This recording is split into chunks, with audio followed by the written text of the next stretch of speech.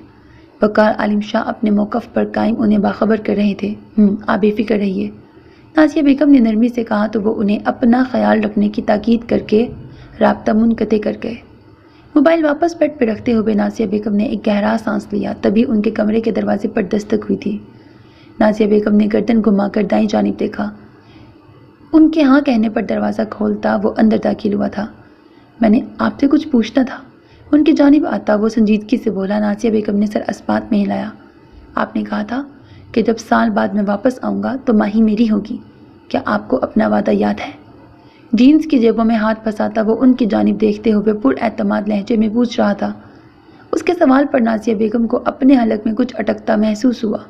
ابھی چند سیکنڈز پہلے وہ وقار عالم شاہ کو یہ یقین دلانے کی کوشش کر رہی تھی کہ وہ مہرمہ کو بھول چکا ہے، اور اب وہ ان کے سامنے کھڑا انہیں ہی ان کا وعدہ یاد کروا رہا تھا۔ وہ بات پرانی ہو چکی ہے، نازیہ بیگم نے ہمت جمع کرتے ہوئے قدرے سختی سے کہا۔ ان کے جواب پر منصب کے چہرے پر کوئی تاثر نہیں ابھرا تھا۔ اور نیا کیا ہے اماں؟ بھویں سگیڑتا وہ ہنوز اسی انداز میں پوچھ رہا تھا۔ نازیہ بیگم کے لیے اب کی مرتبہ جواب دینا محال ہوا تھا۔ وہ کس طرح اسے مہرمہ کی منگنی کی بابت آگاہ کر سکتی تھی؟ یہ جان لینے پر وہ کیا کر سکتا تھا، سوچ کر ہی انہیں تشویش لاحق ہو چکی تھی۔ میں بتاؤں؟ آپ میں شاید ہمت ہی نہیں ہے، کیونکہ آپ نے اپنا وعدہ نبھایا ہی نہیں۔ سرد نظروں سے ان کی جانب دیکھتا وہ قدرے بلند آواز میں بولا تھا۔ نازیہ بیگم کو کھڑا ہونا پڑا۔ میں تمہیں بتانا چاہتی تھی، نازیہ بیگم نے بولنے کی کوشش کی۔ غلط۔ آپ کو کہنا چاہیے کہ میں مہرمہ کا نکاح روکنا چاہتی تھی، لیکن آپ کی چاہت بتاتی ہے کہ آپ نے اپنا وعدہ نبھانے کی کوشش ہی نہیں کی، یا شاید نہیں، وہ وعدہ بھی جھوٹا تھا، ایک بہلاوا تھا، شاید جو آپ نے مجھے دیا۔ ترک لہجے میں بولتے بولتے اس کی آواز بلند ترین ہو گئی۔ اس کے انداز کی سرد مہری نے نازیہ بیگم کی آنکھیں نم کر ڈالی تھیں۔ نکاح والی بات نے انہیں پل بھر کو حیران کیا تھا، لیکن اگر وہ غلط فہمی کا شکار تھا تو وہ اس کی غلط فہمی دور کرنے کی استطاعت بھی نہیں رکھتی تھی۔ آپ نے میرے دل پر وہ زخم دیا ہے جو مرتے دم تک ہرا رہے گا اماں۔ ان کی جانب دیکھتا وہ اذیت بھرے لہجے میں کہہ رہا تھا۔ اللہ نہ کرے میرے چاند۔ اس کے شانے پر ہاتھ رکھتی وہ تڑپ کر بولی تھی۔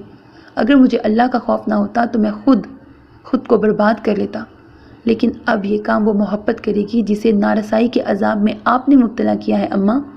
ان کا ہاتھ نرمی سے اپنے شانے سے ہٹاتا وہ مدھم گہرے لہجے میں بولا تھا۔ نازیہ بیگم نے نفی میں سر ہلایا۔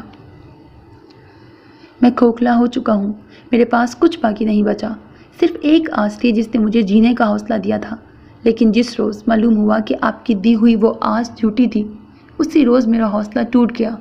اب میں نہیں جانتا کہ موت مجھے کس روز دھکا لگائے گی، لیکن جس روز وہ ایسا کرے گی وہ دن میری اذیت کے خاتمے کا دن ہوگا۔ ایک ایک لفظ پر زور دے کر کہتا وہ وہاں سے پلٹ گیا۔ نازیہ بیگم کی آنکھیں خود بخود بہتی چلی گئیں۔ وقت کے پہیوں کی رفتار بڑھتی، سالوں کے فاصلے ماپتی چلی گئی۔ لطیف آباد کی گلیوں سے نکل کر وہ کراچی کی تنگ گلیوں میں آ بسے تھے۔ وسیع آسمان پر سورج کی چمک اور چاند کی روشنیاں اپنے معمول کے مطابق اس کے وجود پر اثر انداز ہوئی تھیں، لیکن اس دوران اس کا دل خاموش ہو چکا تھا۔ ولید شاہ سے محبت کے دو بول سننے کی تمنا لیے اس کے بالوں میں سفیدی اتر آئی تھی، لیکن اس کے تمام تحقق پورے کرنے کے باوجود وہ زبان پر کفل ڈالے کئی سالوں سے اس کے ساتھ کسی روبوٹ کی مانند زندگی گزار رہا تھا۔ اس دوران وہ 2 مرتبہ امید سے بھی ہوئی تھی، لیکن قدرت کی ستم ظریفی کے باعث وہ دوبارہ ماں نہیں بن سکی تھی۔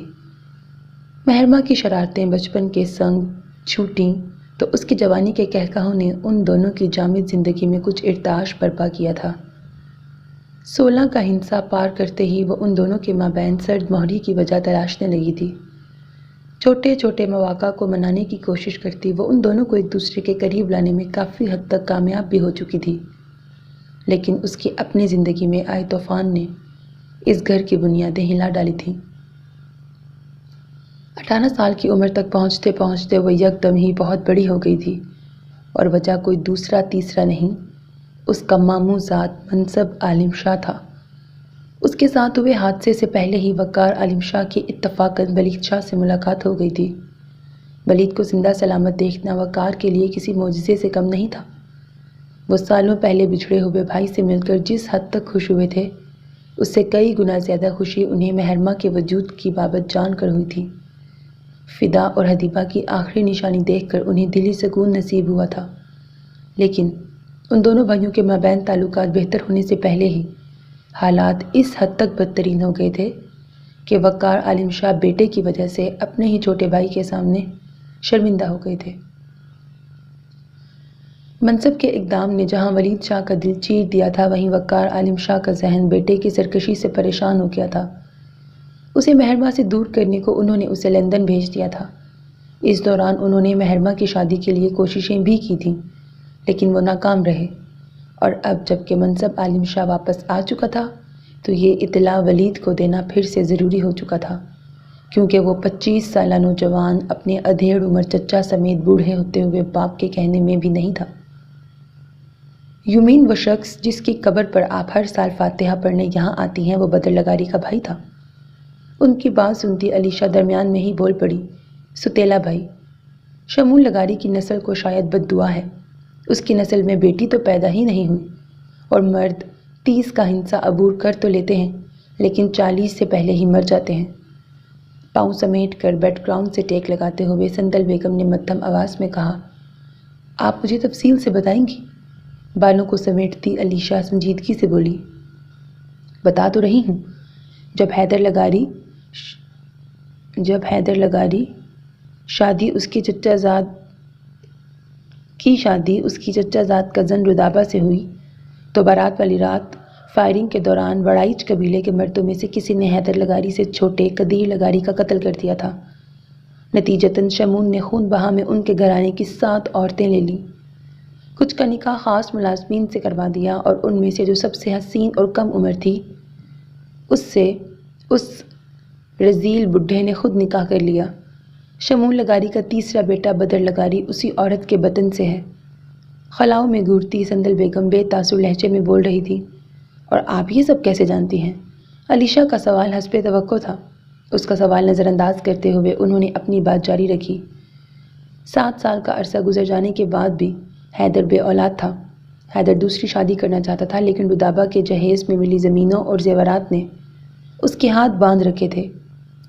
شمول لغاری بھی ردابہ کے میکے سے مروب تھے، سو ان کی طرف سے بھی حیدر پر دباؤ تھا، جس کے باعث وہ کافی صبر سے ردابہ کے ساتھ گزارا کر رہا تھا۔ لیکن برا ہوا اس نظر کا جب وہ مجھ پہ پڑی۔ بولتے بولتے وہ رکی تھی۔ میں نے اس وقت جوانی کی دہلیز پر قدم رکھا ہی تھا جب وہ مجھ پر عاشق ہو گیا۔ وہ اس وقت 30 برس کا تھا۔ میں بھی بے خوف تھی، اس کی محبت پر ایمان لے آئی۔ اس کی باتیں خواب جیسی اور سیاہ آنکھیں کسی روشن جزیرے کی مانند ہوا کرتی تھیں۔ اس کا ہاتھ تھام کر خاردار فصیلوں میں چلنا مجھے اچھا لگتا تھا۔ دھیمے سروں میں بولتی وہ ہولے سے مسکرائی تھی، آنکھوں میں اداسی سی در آئی۔ بدر کی عمر اس وقت کتنی تھی؟ علیشہ نے یوں ہی پوچھ لیا، شاید 5 یا 6 سال۔ سندل بیگم کے لب و لہجے سے لب دھیرے سے ہلے۔ آپ حیدر لغاری سے محبت کرتی تھی؟ علیشہ نے آہستگی سے پوچھا تو سندل بیگم نے اس کی جانب دیکھا۔ آنکھوں میں ویرانی سی اتر آئی۔ وہ ایک مضبوط اور قابل تحسین مرد تھا، مجھے اس سے محبت کیسے نہ ہوتی؟ سندل نے ہارے ہوئے انداز میں پوچھا، تو پھر آپ نے وقار انکل سے شادی کیوں کی؟ میں نے نہیں کی، بابا سائی نے زبردستی کروا دی تھی۔ میں تو حیدر سے شادی کرنا چاہتی تھی، لیکن شمون لغاری ہماری شادی کے لیے رضامند ہی نہیں ہوئے۔ ان کا شملہ ہم سے اونچا ہے اور یقیناً ہمیشہ رہے گا، لیکن محبت یہ اونچ نیچ کب دیکھتی ہے؟ تلخ لہجے میں بولتے ہوئے سندل بیگم کی آنکھیں جلنے لگیں۔ آپ نے کوشش نہیں کی؟ ان کا ہاتھ تھامتے ہوئے علیشہ نے نرمی سے پوچھا۔ کی تھی، ہر ممکن کوشش کی تھی، لیکن شمون لغاری کی طاقت کے سامنے اس کے اپنے بیٹے کی نہیں چلی تو میری کیا چلتی؟ بابا سائی نے شمون لغاری کی ایک ہی تنبیہ سے خوف زدہ ہو کر میری شادی وقار عالم شاہ سے کرا دی، اور میری قسمت تو دیکھو۔ کہتے ہوئے وہ وقفہ لیتی خود پر ہنسی تھی۔ جس مرد سے میں نے محبت کی وہ بے اولاد تھا، اور جس مرد سے میری شادی ہوئی وہ بھی بے اولاد ہی تھا۔ ہاں فرق یہ تھا کہ حیدر کو مجھ سے محبت تھی، اور وقار، انہیں محبت تو کیا، مجھ میں کبھی دلچسپی بھی نہیں تھی۔ بتاتے ہوئے ان کا لہجہ زہر خند ہو گیا۔ مجھے امید تھی کہ وقار کو مجھ سے محبت ہو جائے گی اور میری ہر تشنگی مٹ جائے گی، لیکن وہ بے خوف پہلے تو ایک آدھی پاگل سعیدہ نامی عورت کے لیے دیوانہ تھا، اور پھر میرے ہوتے ہوئے بھی مجھے چھوڑ کر وہ اس بڈھی نازیہ پر فدا ہو گیا۔ وقار عالم شاہ کا ذکر کرتے ہوئے وہ واپس اپنے خول میں سمٹ چکی تھی۔ تو پھر حیدر لغاری کی ڈیتھ کیسے ہوئی؟ یہ نہیں بتایا آپ نے؟ علیشہ کی سوئی وہیں اٹکی ہوئی تھی۔ میری شادی کے بعد وہ کس کرب سے گزرا یہ میں نہیں جانتی، لیکن منصب کی پیدائش کے کچھ ماہ بعد مجھے اتنا معلوم ہوا تھا کہ رودابا نے ایک مردہ بچے کو جنم دیا تھا۔ اس کے بعد جب میں عالم کی پیدائش پر یہاں رہنے کے لیے آئی تو تمہاری پیدائش سے 2-3 دن پہلے رودابا کے ہاں پھر سے بچے کی پیدائش ہوئی، لیکن طبیبوں کے مطابق وہ چاند گرہن کا شکار آواز سے معذور ایک بدصورت بچہ تھا۔ مجھے نہیں پتا کہ اس کے بعد انہوں نے اس بچے کا علاج کیسے کروایا، لیکن سبحانی کی پیدائش کے کچھ عرصے بعد ہی مجھے حیدر کی موت کی خبر مل گئی تھی۔ وہ اپنے 5 یا 6 سالہ بچے کو چھوڑ کر منو مٹی تلے جا سویا تھا۔ بتاتے ہوئے جانے کیوں ان کی آنکھوں میں نمی سی اتر آئی تھی۔ تو اس سب میں بدر لگاری کہاں تھا؟ اللہ، اس کا غرور آفت ہے پھپھو، جان کا عذاب ہے وہ شخص۔ مجھے تو پتہ ہی نہیں تھا کہ اس کا بیک گراؤنڈ اتنا ہیچ ہے۔ اس کی اوقات تو مجھے اب معلوم ہوئی ہے، ایڈیٹ، خواہ ہی پھنے خواہ بنے پھرتا ہے، قدرے مطمئن انداز میں کہتے ہوئے آخر میں اس کے لہجے میں حقارت در آئی۔ اسے کمتر سمجھنے کی غلطی مت کرو۔ پہلے قدیر اور پھر حیدر لغاری کی موت کے بعد شمول لغاری نے اسے اپنا وارث مقرر کر کے اس کی شادی رودابا لغاری سے کروا دی تھی۔ اس طرح وہ شیز کا شرعی چچا اور قانونی باپ ہے۔ بدر کی اہمیت کیا ہے یہ تمہیں تھر کے ذرے ذرے سے معلوم ہو جائے گا۔ شمول لغاری کی نسل میں سے وہ واحد مرد ہے جو اب تک زندہ ہے، سو شمول لغاری کی تمام تر امیدوں کا مرکز وہی ایک شخص ہے۔ علیشہ کی طرف دیکھتے ہوئے سندل بیگم نے کچھ جتاتے ہوئے لہجے میں کہا، مائی فٹ، آیا بڑا وارث، یہ تو قسمت کی اس پر مہربانی ہے جو شمول لغاری کے دونوں بیٹے مر گئے، ورنہ آج وہ فضول انسان لغاریوں کے اس طبل میں کام کر رہا ہوتا۔ علیشہ نے کافی بے باکی سے بدر کی اوقات بیان کی تھی۔ ہاں، اس میں تو کوئی شبہ نہیں کہ اگر بڈھے کے دوسرے بیٹے زندہ ہوتے تو وہ لڑکا آج ان کے نوکروں میں سے ایک ہوتا، لیکن جو ہوا ہی نہیں اس کے ذکر سے کوئی فائدہ نہیں۔ تمہیں یہ ساری داستان بتانے کا مقصد یہ ہے کہ اب تم اپنے مستقبل کی فکر کرو۔ سندل اصل مدعے کی طرف آئیں تو وہ چونک اٹھی۔ کیا مطلب؟ لغاریوں سے میرے مستقبل کا کیا تعلق ہے؟ وہ مکمل سنجیدگی سے بولی تھی، آنکھوں میں الجھن سی تیر رہی تھی۔ تم اتنی نادان نہیں ہو علیشہ، سارنگ اور شہیر ہمارے وارث ہیں، ہم ان دونوں میں سے کسی ایک کو بھی لغاریوں کے حوالے نہیں کریں گے۔ اس کے کندھے پہ ہاتھ رکھتے ہوئے وہ قدرے مدھم لہجے میں بولی تھی۔ ان کے چہرے پر چھائی سختی نے علیشہ کو بہت کچھ پاور کروا دیا تھا۔ اس کی آنکھیں پل میں ویران ہوئی تھیں۔ کل صبح جرکا ہے اور بڑے بھائیا لغاریوں کو سارنگ کی بجائے خون بہا اور دیت کی رقم کے لیے قائل کرنے کی کوشش کریں گے۔ سندل بیگم اسے آگاہ کر رہی تھی۔ اور خون بہا میں یہاں سے کون جائے گا؟ پوچھتے ہوئے علیشہ کو اپنی آواز پر آئی لگی۔ ظاہر سی بات ہے تم۔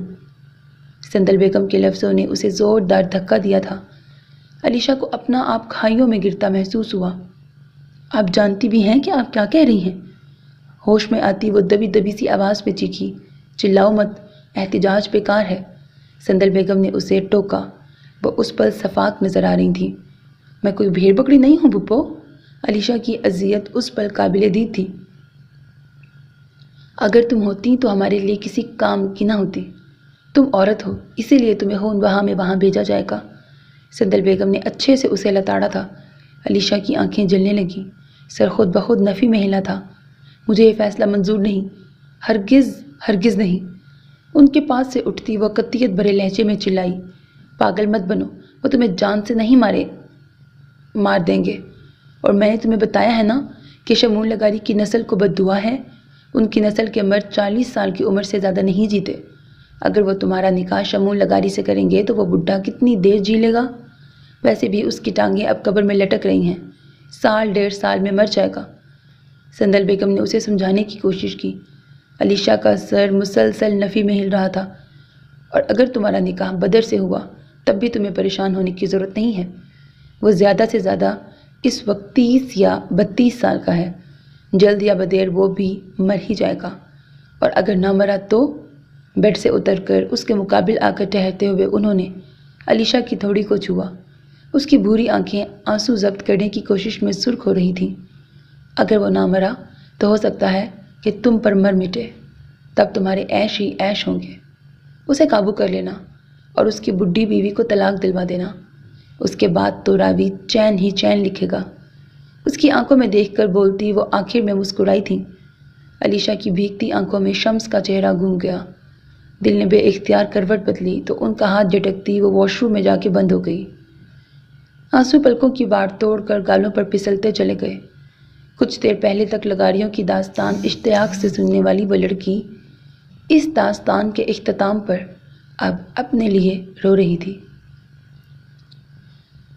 گلاس وال پر گرے بھاری پردوں کی گہری سرمئی رنگت سے ملتا گہرا سرمئی رنگ کا فرنیچر اس وسیع و عریض کمرے کی دیواروں پر ہوئے آف وائٹ پینٹ پر چھپے گہرے سرمئی جدید نقش و نگار سمیت دیکھنے والے آنکھوں کو اپنی جانب متوجہ کرتا اس کمرے کے مکین کے اعلیٰ ذوق کا منہ بولتا ثبوت تھا۔ سگریٹ اور اس کے کلون کی مہک کمرے کی فضا میں پھیلی، روم فریشنر کی خوشبو سے مزاحمت کرتی سانسوں کو پرسکون کرنے والا تصادم برپا کر رہی تھی۔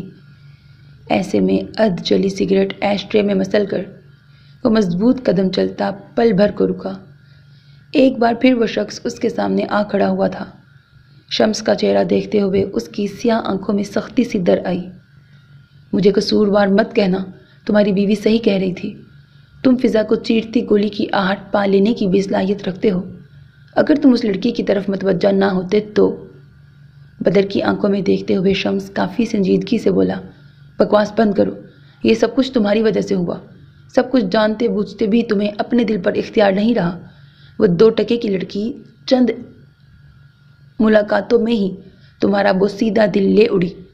شہادت کی انگلی اٹھاتا بدر لگاری اس پر گرجا تھا۔ بدلے میں مقابل یوں مسکرایا تھا جیسے اس کا مذاق اڑا رہا ہو۔ میرا دل تو چند ملاقاتوں میں اڑا ہے نا، تم تو پہلی نظر میں ہی اس 2 ٹکے کی لڑکی پر دل ہار بیٹھے تھے۔ لفظ 2 ٹکے پر زور دیتا شمس دو بدو بولا تھا، یاد ہے نا، یا یاد دلاؤں وہ دن، وہ سپہر، سارنگ چوہان کا وڈیرا، وہ گھڑ سواری کی ریس، جنید خان کی جیت اور سارنگ چوہان کی ہار۔ وہ لفظ بلفظ اسے سب یاد کروا رہا تھا۔ بدر کی سیاہ آنکھوں میں وہ دن، وہ وقت، وہ لمحات گھوم گئے۔ سورج کی تپش سے تمتماتا علیشا کا گلاب چہرہ اسے آج بھی یاد تھا۔ بدر کے اندر سناٹے سے اترنے لگے۔ ایسا کچھ نہیں ہے، میں شروع دن سے یہ جانتا تھا کہ شیس اس لڑکی کو پسند کرتا ہے، بھلا میں ایسا کیوں کروں گا؟ شمس کو جواب دیتے ہوئے اس نے جیسے خود کو یقین دلایا تھا، ہاں لیکن شیس کی پسند اس دن کے بعد شروع ہوئی تھی جس دن وہ ناپسندیدہ ترین لڑکی پہلی مرتبہ تمہیں دکھائی دی تھی۔ اب بیٹے کی محبت میں کم از کم اپنا ہی حق غصب مت کر دو بدر لگاری۔ شمس نے اسے حقیقت کا آئینہ دکھانے کی کوشش کی۔ اپنے فضول نظریات سے میرا دماغ خراب مت کرو، یہ دل دینا لینا سردار بدر لگاری کی شان کے خلاف ہے۔ میں نے کبھی ایسا کچھ نہیں کیا، اور جو ہو چکا ہے اس کے بعد تو ایسا کرنے کا سوال بھی پیدا نہیں ہوتا۔ بدر نے اپنے مخصوص باروب لہجے میں اسے خبردار کیا تھا۔ بدلے میں شمس کے لبوں پر ایک استہزاء آمیز مسکراہٹ رینگ گئی۔ مجھے یہ باور کروانے سے پہلے تمہیں یہ یاد رکھنا چاہیے کہ میں تمہاری رگ رگ سے واقف ہوں، تم مجھے بہلا نہیں سکتے، شمس نے کچھ جتاتے ہوئے لہجے میں کہا تھا۔ بدر کی پیشانی پر لکیروں کا جال سا بننے لگا۔ تم جتنی مرضی بکواس کر لو، کبھی مجھ پہ حاوی نہیں ہو سکتے۔ دائیں ہاتھ کی مٹھی بھینجتا بدر گرایا، میں نہ بھی ہو سکوں، جس نے ہونا تھا وہ تو ہو گئی نا۔ شمس کا لہجہ چڑھاتا ہوا تھا۔ بدر کا فشار خون بڑھنے لگا۔ خاموش ہو جاؤ ورنہ تمہارے لیے اچھا نہیں ہوگا، وہ چلایا تھا۔ جواباً شمس کہا لگا کر ہنسا۔ دیکھا نا حقیقت کیسے چبھ رہی ہے تمہیں۔ اپنی ہنسی روکتا شمس طنزیہ انداز میں بولا، حقیقت نہیں ہے یہ۔ بدر کے لب ہلے تھے، سیاہ آنکھوں کی رنگت بدلنے لگی۔ یہی حقیقت ہے، وہ لڑکی تم پر حاوی ہو چکی ہے۔ اگر ایسا نہ ہوا ہوتا تو اسے اور شیز کو ساتھ دیکھ کر تم اپنے حواس نہ گنواتے۔ شمس پوری قوت سے چلایا تھا، بکواس بند کرو تم، بالکل بند۔ قیمتی پرفیوم کی شیشی اٹھا کر اس کے منہ پر مارتا بدر لگاری دھاڑا تھا۔ چھناکے کی آواز کے ساتھ ڈریسنگ ٹیبل کا شیشہ ٹوٹ کر بکھرا تھا۔ بالکل خاموش ہو جاؤ، ٹوٹے ہوئے شیشے کے ٹکڑوں کو گھورتے ہوئے وہ چلایا تھا۔ سیاہ آنکھوں میں سرخی سی پھیل چکی تھی، اس کا عکس شیشے کے سنگ کئی ٹکڑوں میں بٹ چکا تھا۔ بدر نے جلتی ہوئی آنکھوں سے ڈریسنگ ٹیبل میں اٹکے بقیہ ماندہ شیشے کی جانب دیکھا۔ اس کی نگاہوں کے سامنے سردار شمس بدر لگاری کا شاندار عکس واضح تھا۔ اس نے بے اختیار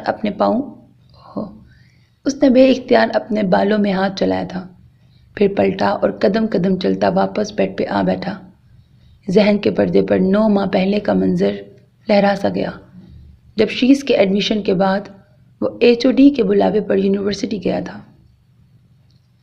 آپ میرے دوست نہیں ہیں کیونکہ آپ اپنے ہی دشمن ہیں، لیکن میں نے ہمیشہ خود کو آپ کا دوست سمجھا ہے، اور اس مخلص تعلق کے ناطے میں آپ کو یہی مشورہ دوں گا کہ آپ ہماری یونیورسٹی جوائن کر لیں۔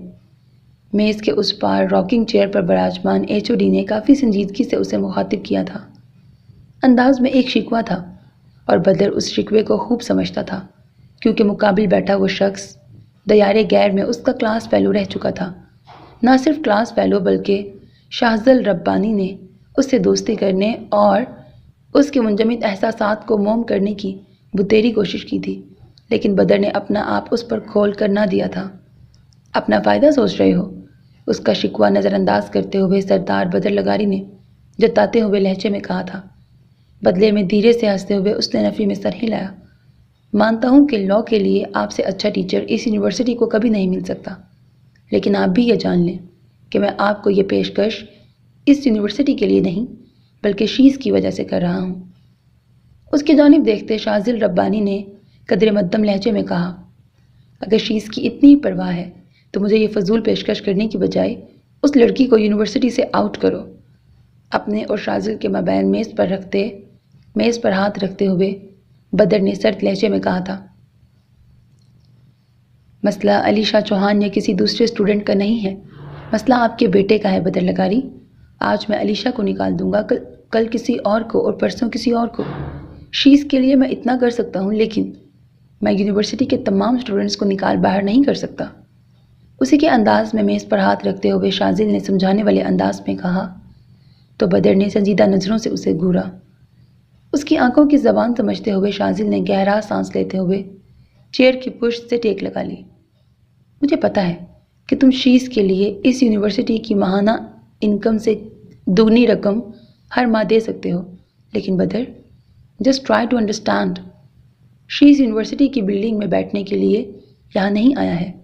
کلاس فیلوز اور یونیورسٹی فیلوز کے بغیر اس بلڈنگ میں اکیلے شیز کو پڑھایا تو جا سکتا ہے، لیکن اس پڑھائی کا فائدہ کوئی نہیں ہے۔ آپ جناب کا تکلف ایک جانب رکھتے ہوئے وہ اپنے اصل انداز کی طرف لوٹتے ہوئے سنجیدگی سے بولا، تھر کے کالج سے انٹرمیڈیٹ کرنے اور کراچی یونیورسٹی سے BBA پاس کر لینے میں بہت فرق ہے۔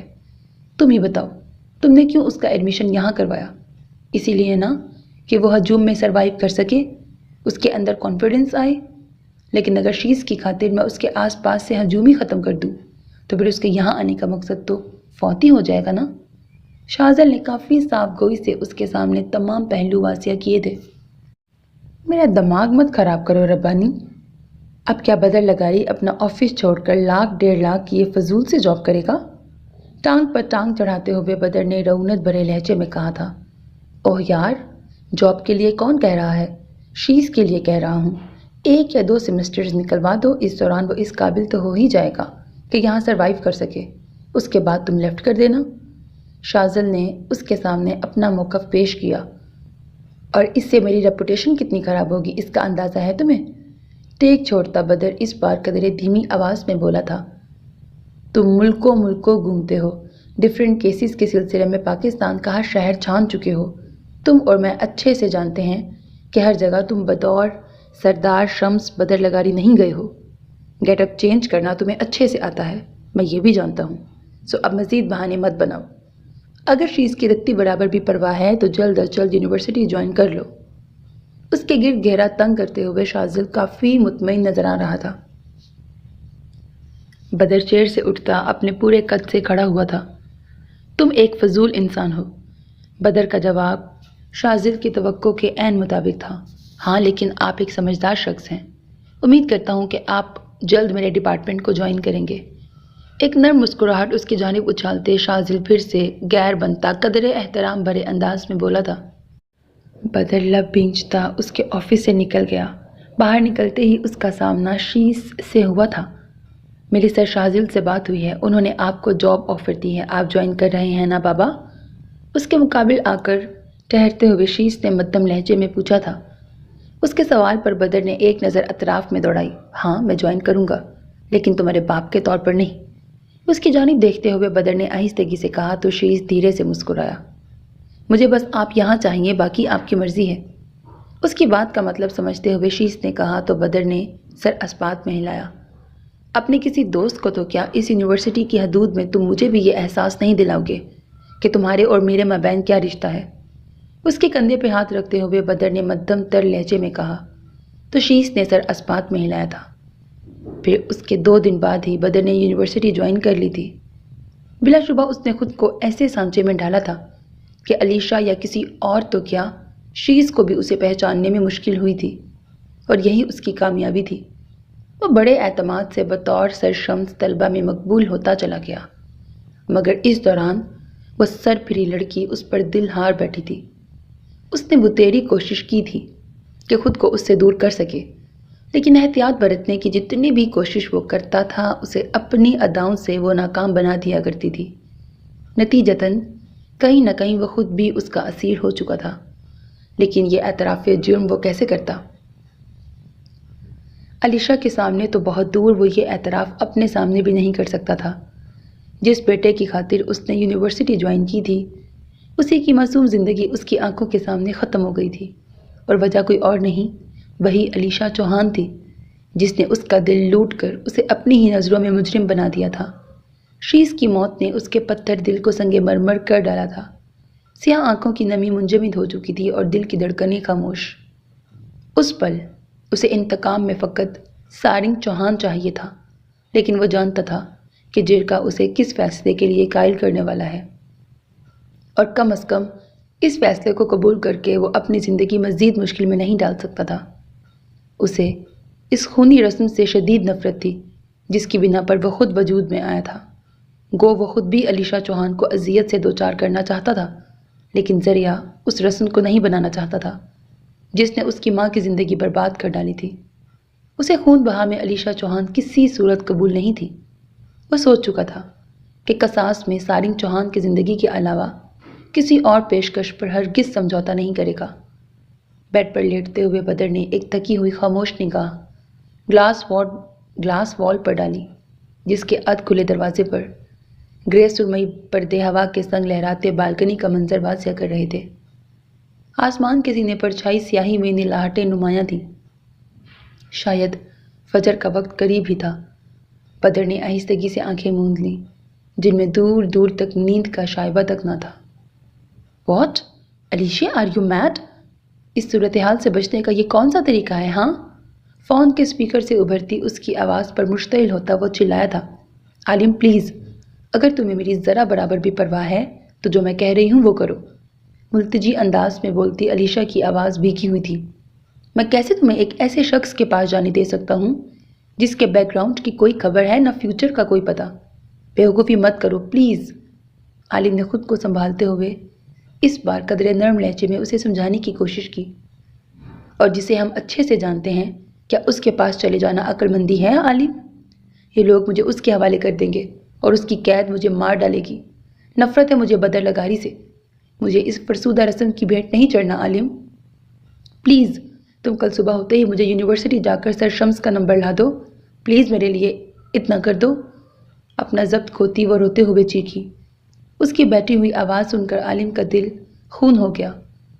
جلد بازی میں غلط فیصلہ مت کرو، میں تمہارے ساتھ ایسا کچھ نہیں ہونے دوں گا، میرا یقین کرو۔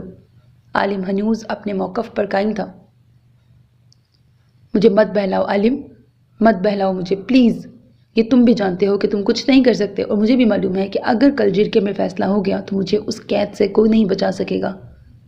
مدھم آواز میں کہتی علیشہ اسے بے بس کر گئی تھی۔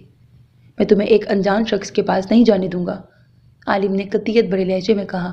فار گاڈ سیک، وہ تمہارے لیے انجان ہے، میرے لیے نہیں۔ میں نے ان کی آنکھوں میں اپنے لیے محبت دیکھی ہے، تم نے نہیں عالم۔ وہ شخص اس دنیا میں اب میرے لیے واحد پناہ گاہ ہے۔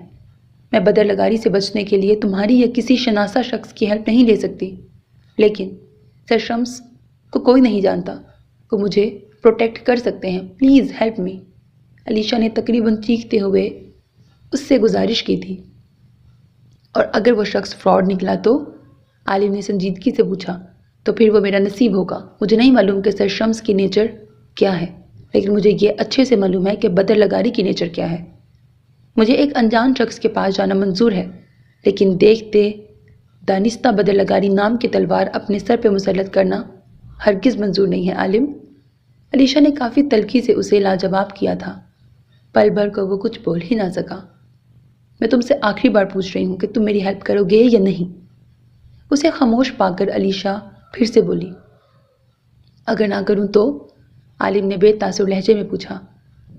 تو میں سارا راہمہ یا ہادیہ میں سے کسی ایک سے ہیلپ لوں گی، لیکن اس کا نتیجہ یہ نکلے گا کہ میں بعد میں وہ بابا سائیں کے تفتیش کرنے پر ان کے سامنے سر شمس کا نام لے لیں گی، اور زیادہ سے زیادہ کیا ہوگا، ہم دونوں پکڑے جائیں گے اور اس کے بعد مار دیے جائیں گے، بس۔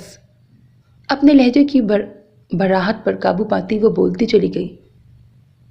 تم سے یہ ہیلپ اس لیے مانگی تھی کیونکہ مجھے یقین تھا کہ تم میری ہیلپ کرو گے اور اس بابت کبھی کسی کو کچھ نہیں بتاؤ گے، لیکن تم…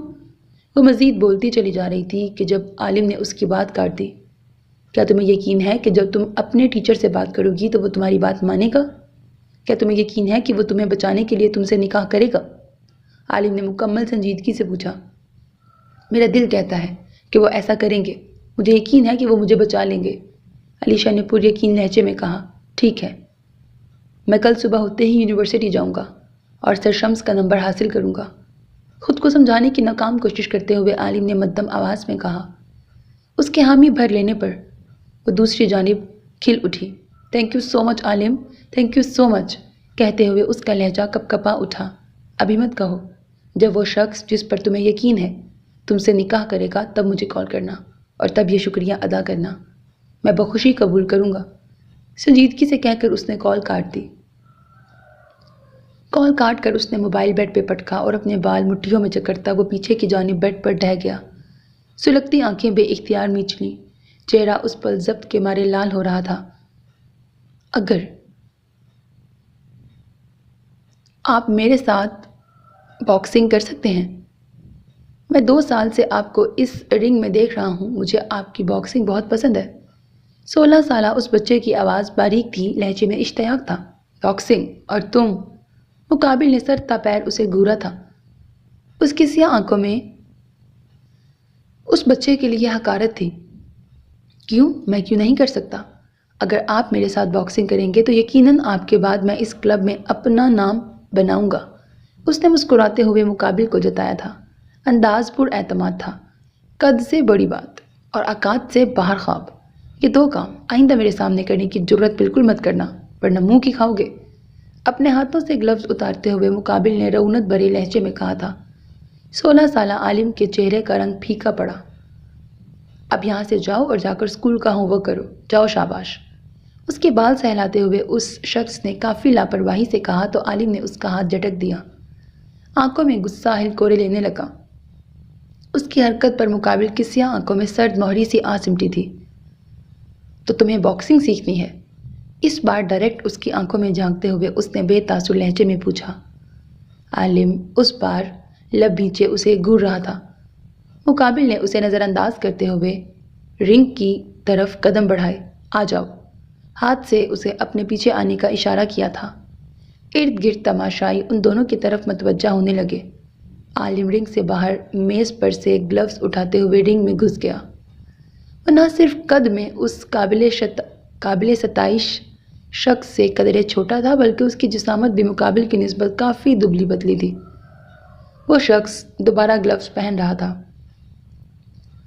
آج میں تمہیں اس طرح سے باکسنگ سکھاؤں گا کہ تم آج کے بعد اس کلب میں نام بنانے کا تصور بھی نہیں کرو گے۔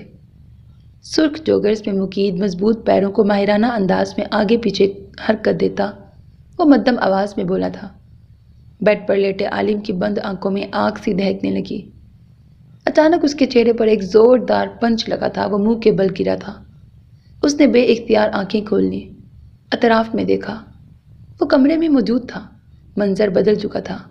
وہاں آس پاس کہیں وہ شفاق شخص موجود نہیں تھا جس کی باکسنگ دیکھ کر اسے باکسنگ کا شوق ہوا تھا۔ عالم نے بے اختیار اپنی دکھتی آنکھوں کو رگڑ ڈالا۔ تو تم یہاں نام بنانے آئے تھے؟ جب تک اس رنگ میں شیبی موجود ہے تم یا تم جیسا کوئی اور یہاں کبھی اپنا نام نہیں بنا سکتا۔ رنگ کی سطح پر گرے عالم کے ادموئے وجود کی طرف دیکھتا وہ شان بے نیازی سے بولا تھا۔ رنگ کے گرد جمگٹا سا بنائے کھڑے تماشائیوں نے اسے سراہنے کو شور مچایا تھا۔ اس روز کی طرح آج پھر عالم کو اپنے دماغ کے 2 ٹکڑے ہوتے محسوس ہوئے تھے۔ مؤذن کے اذان دیتے ہی اس کی آنکھ کھل گئی۔ آنکھوں کو مسلتی وہ اٹھ کر بیٹھی، پھر سراہنے پڑا دوپٹہ اٹھا کر اس نے شانوں پر پھیلایا اور کچن سے باہر نکل آئی۔ گزشتہ رات کچن میں کام کرتے کرتے اسے کافی رات بیت گئی تو وہ وہیں فرش پر چادر بچھا کر سو گئی تھی۔ ڈانٹ پھٹکار کی کوئی فکر اسے ہرگز نہ تھی، کیونکہ سندل بیگم اپنے میکے گئی ہوئی تھیں اور نازیہ بیگم منصب کو لینے کے لیے کراچی گئی ہوئی تھی، سو وہ اس طرف سے ذرا مطمئن تھی۔ نماز ادا کرنے کے بعد وہ دوسری منزل کی چھت پر چلی آئی۔ میلے کپڑوں کا ایک ڈھیر آج پھر اس کا منتظر تھا۔ لبوں پر ایک پھیکی مسکان سجائے اس نے نیلے آسمان کی جانب دیکھا۔ اس کی بے ریا آنکھوں میں اس پل نمی سی چمک رہی تھی۔ تو نے دیکھا نہیں کیسے سرکار تیرے آگے پیچھے پھرتے رہتے ہیں؟ تو ہے بھی تو حسین، کیا پتہ دل آ گیا ہو۔ بالی کی معنی خیز آواز اس کے پاس گونجی تھی۔ بے اختیار اس نے گہرا سانس لیا۔ دل کی حالت عجیب ہونے لگی۔ خود کو سنبھالتے ہوئے مرحا نے آسمان سے نظر ہٹائی اور مشین میں پانی بھرنے لگی۔ ان بڑے لوگوں کے چونچلے کچھ اور ہوتے ہیں۔ یہ محبت اور عنایت کے نام پر عورت کے سر سے چادریں اتار لیتے ہیں۔ مشین میں پہلا چکر چلانے کو کپڑے ترتیب سے رکھتی وہ نہ چاہتے ہوئے بھی بالی کی باتیں سوچ رہی تھی۔ یہ نیچ نہیں ہے، میں بتا رہا ہوں، اسے آئندہ نیچ مت کہیے گا۔ اسے اپنی کلائی پر عالم کی مضبوط گرفت محسوس ہوئی تھی۔ مرحا نے بے اختیار اپنی کلائی کو رگڑا۔ تو جیسی کو تو چکر تھوک دے گا، بالی کا پر یقین لہجہ۔ وہ گھبرا کر چھت کی دیواروں کی جانب بڑھنے لگی۔ مرحا یہاں دیکھو میری طرف۔ عالم کی مدھم نرم پکار پر اس نے بھیگی پلکوں کو جھپکاتے ہوئے اطراف میں دیکھا۔ وہ کہیں نہیں تھا۔ اس کے دل میں ہوک سی اٹھی۔ سورج کی مدھم روشنی آسمان پر پھیلنے لگی تھی۔ صبح کی معطر ہوا اس کے وجود کو چھوتی اسے مزید افسردہ کر رہی تھی۔ کیا میری کوئی ماں نہیں؟ میرا کوئی باپ نہیں؟ وہ فٹ دیوار سے اوپر 3 فٹ اونچی گرل پر تھوڑی ٹکاتی بے حد مدھم آواز میں بولی تھی۔ اداس آنکھوں سے 2 آنسو ٹوٹ کر سفید گالوں پر پھسل آئے۔ کیا میں یتیم ہوں اللہ؟ اس نے آسمان کی جانب دیکھا تھا۔ مشین کی گوں گوں کی مدھم آواز اس تنہائی میں اس کی واحد ساتھی تھی۔ میں کون ہوں؟ کیا میں واقعی نیچ ہوں؟ کیا میں کسی وحشی کی وقتی لذت کا نتیجہ ہوں؟ کیا اپنی ماں کی سزا ہوں؟ ان گنت سوال تھے جو آج پھر اس کے اندر سر اٹھا رہے تھے۔ اولاد ناجائز بھی ہو تو ماں اسے کبھی نہیں چھوڑتی اللہ۔ میری ماں کا دل کیسا تھا؟ وہ سسک اٹھی۔ بھیگی آنکھوں میں شکوہ سا در آیا۔ میری اذیت کب ختم ہوگی؟ اس کے لبوں سے شکایت پسلی تھی۔ جواب دینے والا کوئی نہیں تھا۔ گہرے سانس لیتے ہوئے اس نے اپنے گال رگڑ ڈالے، پھر اپنی ہتھیلیوں کو تکتی وہ مبہم سا مسکرائی۔ میں ایک ذلت بھری زندگی گزار رہی ہوں۔ مجھے یقین ہے کہ میری موت باعزت طریقے سے ہوگی۔ خود کو تسلی دیتی وہ کہیں نہ کہیں اللہ سے امید لگا رہی تھی، وہ امید جس کے پورے ہونے کا اسے یقین تھا۔ چکر پورا ہو جانے پر اس نے مشین سے کپڑے نکال کر دوسرا چکر ڈال دیا۔ اپنی سوچوں سے لڑتی وہ کپڑے پانی سے نکال کر رسیوں پر پھیلانے کے لیے دوبارہ اسی جانب آئی تھی۔ شروعات اس نے سیڑھیوں کے دہانے سے کی۔ یہ اس کی غائب دماغی تھی یا شاید اذیت کی انتہا کہ کپڑے پھیلاتے ہوئے اس کے قدم ڈگمگائے تھے۔ اگلے ہی پل وہ سر کے بل سیڑھیوں پر گری تھی اور کلا بازیاں کھاتی ہوش گنواتی چلی گئی۔ بے حسی کی حد تھی کہ اس کے حلق سے چیخ تک نہ نکلی تھی۔ بڑی خاموشی سے اس نے خود کو موت کے حوالے کرنے کی کوشش کی تھی۔ سو میرے عزیز listeners, this was the end of this episode. Hope that you like it. اپنا بہت خیال رکھیے گا نیک تمناؤں کے ساتھ۔ اللہ حافظ۔ And don't forget to subscribe to my channel, because that's how you can encourage me. And that's the only kind of support and encouragement which I want from all of you. Allah Hafiz.